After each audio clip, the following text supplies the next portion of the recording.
Mayong adlaw kaninyong tanan mga pinalangga nako nga tigsubaybay nini atong tulumanon. Welcome na sabday kamo sa mga minugbo natong pagtuon kini na sab si Titing Palangi makig-uban kaninyo sa pipila lamang ka mga minutos. Gani ang atong pagtuon karon mga pinalangga, giulawhan ko kini og ang maayong balita. Ang una nato nga pagabasahon nga bersikulo niya dinhi sa Pinadayag kapitulo 14 bersikulo 6 nga nag-ingon: Og nakita ko ang laing manulunda nga naglupad taliwala sa kalangitan, og kini siya may gidalang walay katapusang maayong balita aron imantala ngadto sa mga nagpuyo sa yuta, sa tanang kanasuran og kabanayan og pinulungan og katawhan. Una mga pinalangga na giingon dinhi si John nga naa siya nakita nga mga manulunda nga naglupad sa kalangitan.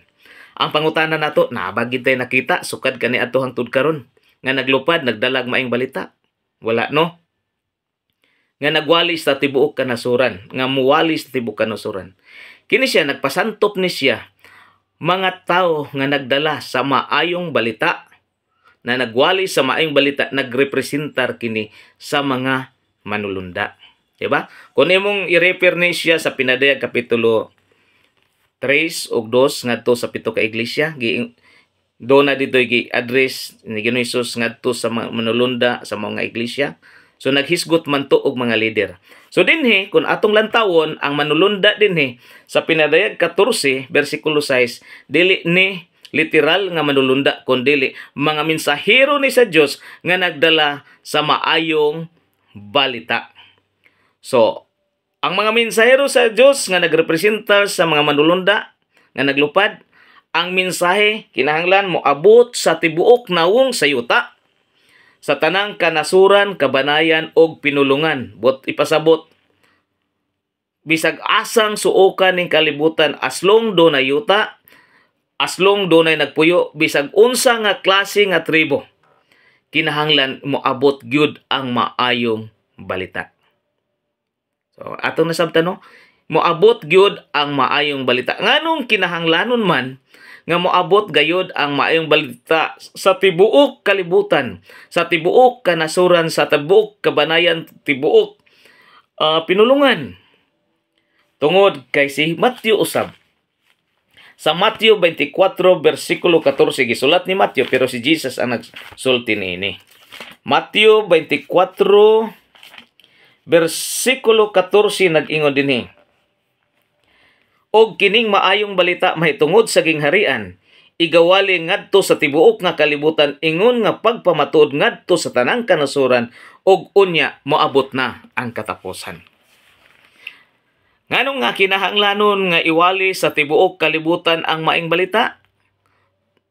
Kay kung maabot na sa tibuok kalibutan, tibuok pinulungan, sa laktod ang tanang tao nga nagpuyo nining kalibutan na makadungog, moabot na ang katapusan. Ang atong pangutana karon niini, unsay mulukop sa tibuok kalibutan? Ang ngalan sa relihiyon o ang maayong balita? Usahay atong pamalandong no, kay usahay magunang-huna ta nga ang atong relihiyon basta mulukop sa tibuok kalibutan, muna na siya. Ang mulukop sa tibuok kalibutan mao ang maayong balita. Bisan pag mulukop na ta sa tibuok kalibutan ang atong grupo, pero kung wala kita magdala sa maayong balita, di pa mo balik. Pero posible daghan kaayo karon nga mga lain nga sikta, lain-lain og pangalan, apan nagdala og maayong balita. Posible ang usa ka grupo o ang usa ka sikta naalang sa Pilipinas, wa kaabot nga to sa layo nga lugar, gawas lang ining Facebook, pero nagdalag maayong balita didto na pud sa laing nasod. Naa na po'y ginagmay nga mga sikta nagdala sa maayong balita. Sa laktod nga pagkasulti, ang maayong balita mo'y mulukop sa tibuok kalibutan. Dili ang atong ngalan sa atong sikta mo'y mulukop aron mobalik ang Ginoo or maabot ang katapusan, kun dili ang maayong balita. So atong sundan nganong importante tungod kay moabot ang katapusan. Si Pablo igsuon sa 1 Corinto kapitulo 9 bersikulo 16, unsa sab ang iyang gisulti niini. 1 Corinto 9 bersikulo 16. Unsay iyang gisulti mahitungod sa maayong balita atong hatagan ni og pagtagad. Ingon siya dinhi, kay kun ginawali ko man ang maayong balita, kini wala maghatag kanako og hinungdan sa pagpasigarbo, kay mapugos man gayud ako sa pagbuhat niini. Ingon nga akong katungdanan, alaot ako kun dili ko iwali ang maayong balita. So ngano nga giwali ni Pablo ang maayong balita? Dili sa iyang pagpasigarbo, kun dili iya kining katungdanan, og dili niya iwali unsa man, alaot siya. Nganong maalaot? Ako nagatuo mga pinalangga, nakabasa siya sa gisulti usab sa kasulatan pinaagi sa libro ni Ezekiel. Kining sa Ezekiel ato gong lantawon mga pinalangga. Tungod kay si Pablo ingon alaot ako. Atong lantawon gud ang Ezekiel kapitulo 3 bersikulo 18. Naay gisulti dinhi mga pinalangga. Nindot kaayo. Ingon dinhi, sa diha nga ako maingon sa taong daotan, ang Dios na nag-ingon ha. Sa pagkamatuod ikaw mamatay ug ikaw wala maghatag kaniya sa pagpasidaan, ni magsulti sa pagbadlong sa dautan gikan sa mangilad niyang dalan aron sa pagluwas iyang kinabuhi. Ang maong tawo nga dautan mamatay sa iyang kasalanan, apan ang iyang dugo paninglon ko diha sa imong kamot. So posible nakabasaan ni Pablo, no? Kung atong lantawon nga iyang gibati kun ang taong dautan mamatay unya di ta kapasidaan gikan siyang pagkadautan unya mamatay siya, ang iyang dugo pagatinglon diha sa atong kamot. Mo nangin si Pablo, alaot ako. So iyang katungdanan ang pagsulti sa maayong balita, ug matud pa ni alaot, og si Ezekiel nag-record niini ang Dios nagsulti, ang taong dautan kung mamatay og dili kapahibalo, ang tawo nga matarong alaot siya. O giingon din na ang dugo sa taong dautan nga mamatay tinglon di ay sa kamot sa mga matarong. So atong lantawon pagsunod mga pinalangga. Tanawon na pud nato si Pablo gyapon atong dungagan ang Roma kapitulo 1 bersikulo 16. Ay gisulti gyapon siya mahitungod sa maayong balita. Roma 1 kapitulo 1 bersikulo 16 nag-ingon siya dinhi. Kay wala ko igakaulaw ang maayong balita, kay kini mao ang gahom sa Dios alang sa kaluwasan sa matag usa nga nagatuo sa Hudiyo una sa tanan og unya sa Gresianhon usab. Ang maayong balita gitawag gahom sa Dios, kaluwasan sa tanang mga tao, una sa tanan sa mga Hudiyo ug sa mga Gresianhon, meaning sa mga Hintil usab. Dako kay katungdanan responsibilidad si Pablo ang iyang gibati nga mahintil man o mga Hudiyo man iyang iwali ang maayong balita. Ngani kun sa atong pagtuon sa nanglabay nato nga mga pagtuon, daghan nga mga Hintil nga mga nakabig niya nga miipon sa iyang pagtulunan. So itong lantawon dinhi gitawag gahom sa Dios ang maayong balita. Ang pangutana, kinsa man ni or unsa man ni ang gahom sa Dios nga ang tawo nga makadungog niini adunay kaluwasan, mahintil man ta o mahudiyo. Ato gong lantawon kung kinsa ni ang gitawag nga gahom sa Dios. Sa 1 Korinto kapitulo 1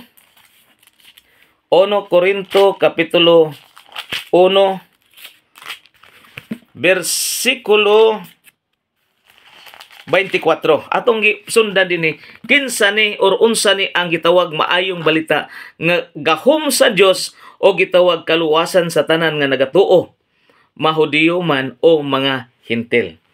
1:24 nag-ingon dinhi, apan alang kanila nga mga gipanagtawag, mga Hudiyo ug mga Gresianhon, si Kristo mao ang gahom sa Dios ug ang kaalam sa Dios. Kinsa di ay ang maayong balita nga gitawag gahom sa Dios? Mao di ay si Kristo. Wala magakaulaw niini si Pablo sa pagminsay tungod kay kining maayong balita mahitungod di ay ni kang Kristo. Di ba? nga si Kristo kun atong lantawon nagpakataon ining kalibutan na. Usa siya ka Dios, minaog siya nining yutaan nagpakatao. Hangtod nagpakamatay siya dito sa Kalbaryo sa krus. Hangtod gilubong na banhaw ug mikayab sa langit ug nagsaad kanimog kanako nga mobalik nining kalibutan na aron kuhaon ang iyang mga iya nga nagsamatinguhaon nagpaabot ngadto kaniya. Mga pinalangga usahay masubo bayat na pamalandungon.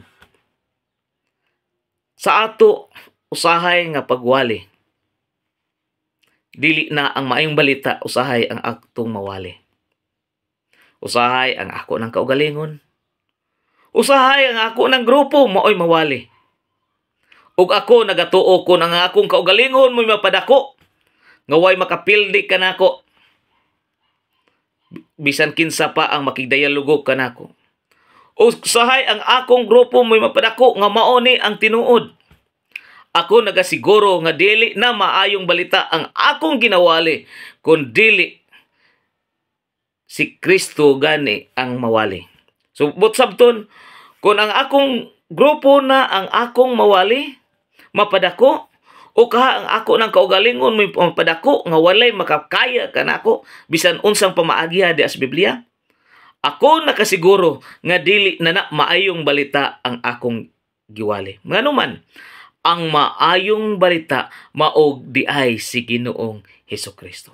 So nagpasantop kini nga bisan unsa man nga mga mensahe dinhi, ang ato nga maminsahe, ang katapusan ni ana, ang sentro gid ni ana mao gayud si Ginoong Hesus nga nagpakamatay didto sa krus. Ato gong lantawon mga pinalangga. Naigiingon dinhi sa Episo kapitulo 6 bersikulo 15. Ato ning hatagan bagpagtagad. Kining Episo 6 bersikulo 15 may tungod ni sa maayong balita. Ato ning sunod-sunuron ba. Atong nakuha ang mga balita mao dai si Ginoong Hesus nga dili ikaulaw ni Pablo sa pagmensahe.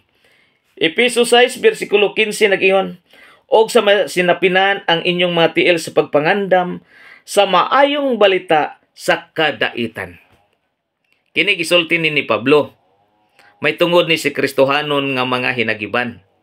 Nga kung ang sundalo na ay bots o na ay sapatos, ang Kristohanon naapod sila'y sapatos. Apan unsa ang sapatos nato? Na dinhi atong balikon. Og sa masinapinan ang inyong nga tiil sa pangandam sa maayong balita sa kadaitan. Unsay bot pasabot? Ako nagatuo nga samtang magawali kita sa maayong balita, mahitungod kang Ginoong Hesus. Kini nagpasantop di ay nga kinahanglan adunay kadaitan. Kung iwali ko man ang maayong balita nga mao si Ginoong Hesus, kinahanglan iwali ko kini nga naay kadaitan. Atulong lantawon mga pinalangga si Jesus samtang nagwali. Daghang mga higayon no. Ginaluto siya. Ginapasipalahan pero wa gid mo balos. Si Pablo usab samtang nagawali siya. Naay mga panahon puspusan. Dunay panahon nga nalunod siya sa tubig, makadaghan. Dunay mga panahon gibato siya nga patay na gid apan sa pagtapok sa mga tao sa iyang mga tinuon nabuhi siya. Ug matod pa niya, mga kaigsuonan ko, kinahanglan managsunod kita sa kingharian sa mga kasakit. Wala gid siya magdumot sa nagbato. Kay nakabalo siya ang tanang magsunod sa pagkadiyos nun, pagalutoson gayon. So nag-ingon din mga pinalangga si Pablo nga matod pa sa masapinan ang inyong matiil sa kadaitan. Sa dinhang magdalata sa maayong balita sa kadaitan, kinahanglan di ay ang mensahe sa maayong balita iwali nato naatay pakigdait. Dili inuon nga manag-inawayay na lang kita. Usahay mo ingon ko, pananglitan mo ingon ko. Hait manggod ang pulong sa Dios. Tinuod man na isuon. Hait ako nagkapamalado. Hait tinuod ang pulong sa Dios. Apan lahi na kun ang akong sinultian ug ang akong matamoy hait. Ang pulong sa Dios hait kini siya kaysa sundang o sa espada nga day sulab. Apan kun ang akong sinultihan ug ang akong mata moy hait, lahi na siya nga istorya. Nasabtan ba ninyo mga pinalangga ang buot natong gipasabot karon? Ingon si Pablo sa masinapinan ang inyong mga tiil sa maayong balita pinaagi sa kadaitan. Meaning kung mulakaw kita, magmensahe kita sa maayong balita, may tungod kang Kristo, kinahanglan ikaw ako, makakaton kita nga dunay pakigdait sa matag usa. At ugong lantawon mga pinalangga. Nainumdum ko din sa Matthew Kapitulo 5, versikulo 9. Naigiingon din niyo. Matthew 5, versikulo 9. Na siya gisulti din. Atong hatagag pagtagad.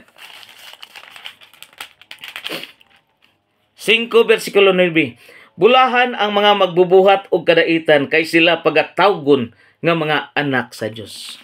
Kining magbubuhat og kadaitan, gitawag manig peacemaker sa English mga kaigsunan. Unsa may bot pasabot? Ato makita nga si Pablo na ay pakigdait sa mga tao. Diba? Ato makita nga naman, bisan og pasipalahan sila, manalangin lang. Yaga-yagaan sila, pailob lang. Muna ang tao nga magbubuhat og kadaitan. Nga bisan yaga-yagaan, bisag pasipalahan, maampo lang, manalangin lang, magpasalamat lang, dili mo tumpang sa dinautan nga istorya. Ang nindot kayo din yung mga pinalaga si Jesus nag-ingon din niyo. Ingon siya, bulahan ang mga magbubuhat og kadaitan kay sila pagatawgon nga mga anak sa Dios. Kinsa lang ang pagatawgon nga mga anak sa Dios? Ang magbubuhat og kadaitan. Walay saad sa Biblia nga ang magbubuhat og dili kadaitan o ang palaoway magtawgong anak sa Dios. Ang magbubuhat lang og kadaitan. Sa diha nga magwali kita sa mayong balita sa kadaitan, atong himuon ang pakigdait ngadto sa tanang tawo, bahalag na masuko. Di lang nato balusan na pasabot. Iampo lang nato, panalanginan lang. Kung ugaling naay musupak sa atoa, ug halimbawa akong gituuhan, nga kini nga mensahe tinuod gyud ni, dili nako pakaulawan ang tawo. Kung dili iampo hinuon unta nako nga Ginoo. Pasabta siya. Nganuman, kay gipakamatyan baya siya sa imong bugtong nga anak. Maunta na ang akong bation mga pinalangga. So sa kanindot kay no, bulahan ang magbubuhat og kadaitan kay siya pagatawgon nga anak sa Dios.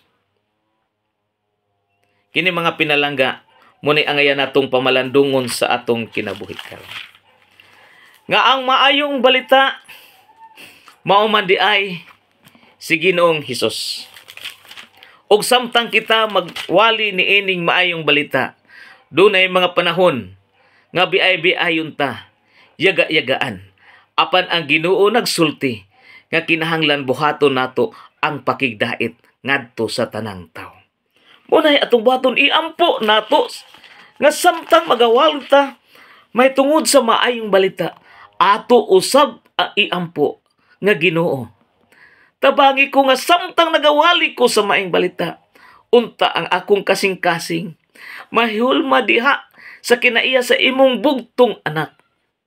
Nga aduna unta ko'y pakigdait aron ako mahimo nga pagatawgon nga anak sa Dios. Munay nindot kay mga kigsuna no? Naigiingon din niyo. Dugang lang mga pinalangga. Giingon ang Juan 13:35, ang tanang mga tao makaila nga kamo matinunan kun pinaagi ni kun mga tinunan ko pinaagi ni ini kun kamo maghigugmaay ang usa sa usa. Sa laing bahin nagsulti usab ang balang kasulatan, kamo or paningkamuti ang pakigdait sa tanang mga tao, kay kung wala kini dili gayud kamo makakita sa Dios. Ang gisaaran nga gitawag mga anak sa Dios ang magbubuhat og kadaitan. Ug ang mga magbubuhat og kadaitan mao lang mang kadtong nagdala sa maayong balita apan nagkinabuhi nga dunay pakigdait sa iyang isig katawo. Mga hinigugma kong tigpaminaw, ako nagalaom nga kini nga mensahe mahimo kining panalangin kanimo kanako. Pwede ko ninyo kalimtan nga nagsulti sa pulong sa Ginoo apan ang mensahe magpabilin kinistong kasing-kasing og hunahuna. Aron unya bisag asa kita moadto mahimo kining kadasig sa atong pagpangalagad nga duna kitay Kristo nga gipaabot nga mobalik nin kalibutana ug magkuha nimog nako nga matinud-anay nga nagpaabot kaniya. Ang Dios magapanalangin og dalaygon. Ang Dios.